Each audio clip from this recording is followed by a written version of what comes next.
Shadow Force is a brand new action film that just hit theaters. The film is written and directed by Joe Carnahan, who's directed other films like The A-Team and The Grey. This film stars Kerry Washington and Omar Sy as a married couple who used to be part of a shadow organization called Shadow Force, a U.S. agency ran by the Secretary of Defense, Jack Cinder, played by Mark Strong. But they learned that Cinder wasn't using it just to take out terrorists and protect the country. He was using these assassins for his own gains in life.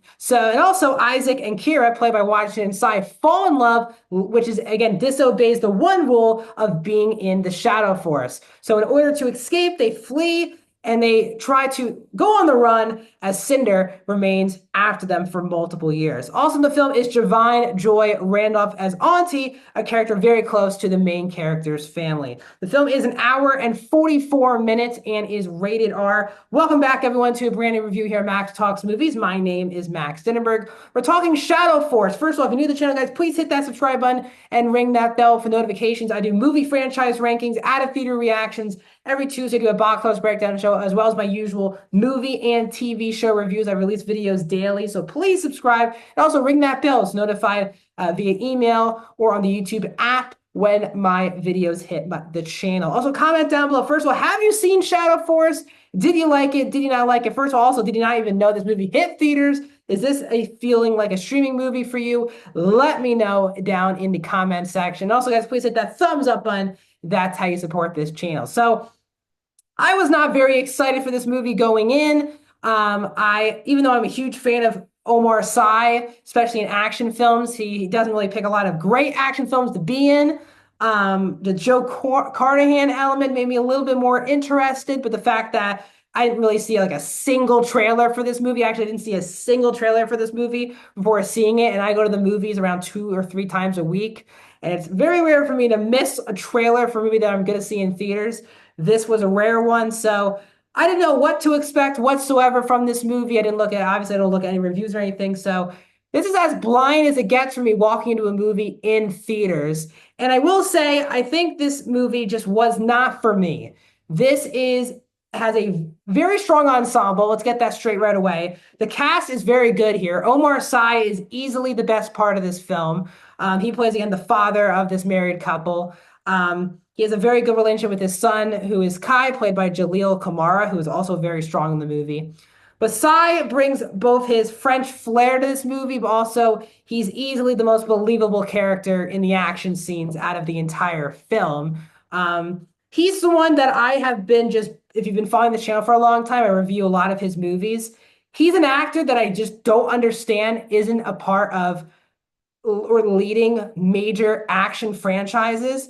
Obviously, he had a very small role in X-Men, Days of Future Past, as well as Jurassic World. Very small roles.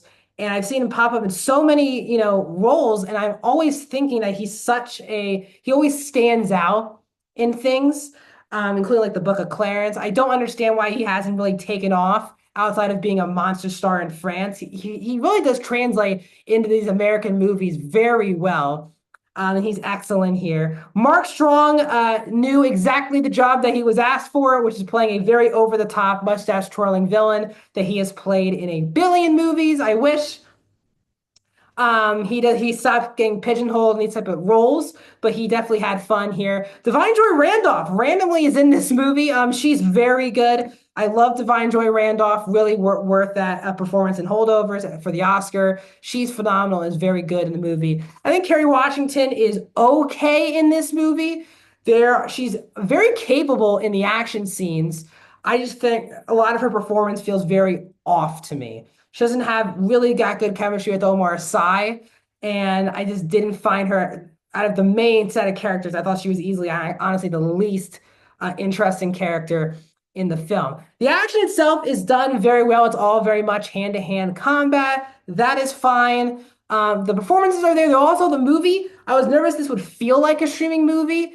At least from a production perspective, it's a very well-made action film. Now, yes, it does feel like another Netflix film, but it didn't feel like a Netflix film while in the theater. It didn't feel small scale. It did feel big scale as pertains to the action and the set pieces in the film. But overall, for me, this all falls on a very weak story.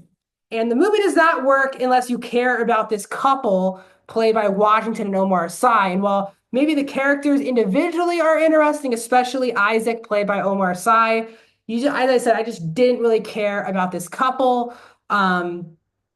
The stakes, like the movie acts like these stakes are really huge.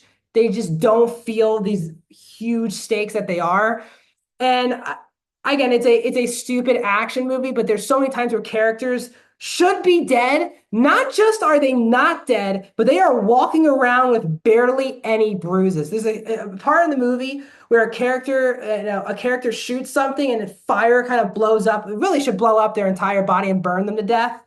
But they cut away, and 30 seconds later, they're on a boat with no burns, and they're in a boat just driving away. Didn't really make any sense, and it took away from any of the action in the film. The villains are so insanely stupid in this movie. The whole point of this film is that Cinder and this group of assassins are trying to capture our lead two characters. And there comes to a point where they go face to face. Instead of actually doing something about it, they just start monologuing and monologuing. And then, of shocker, the characters break away. These are some of the dumbest villains I have seen in an action movie all year so far in 2025. And I think the movie could have had a little bit more intensity if the villains had all brains, because they don't have any brains. They're insanely stupid, way too over the top, and there's some really weak acting in a lot of the villainous performances, especially in the assassin characters of the film. The twists and turns of the actual story, they throw in a lot in there. I saw them all coming a mile away. And I just didn't feel this emotional bond. And for an action film, this movie is extremely dull. It goes for so much comedy at times. It all fell flat. I was in a pretty packed theater for this movie, and no one laughed a single time in the movie. And the movie does try a lot of times for comedy. It's not really there.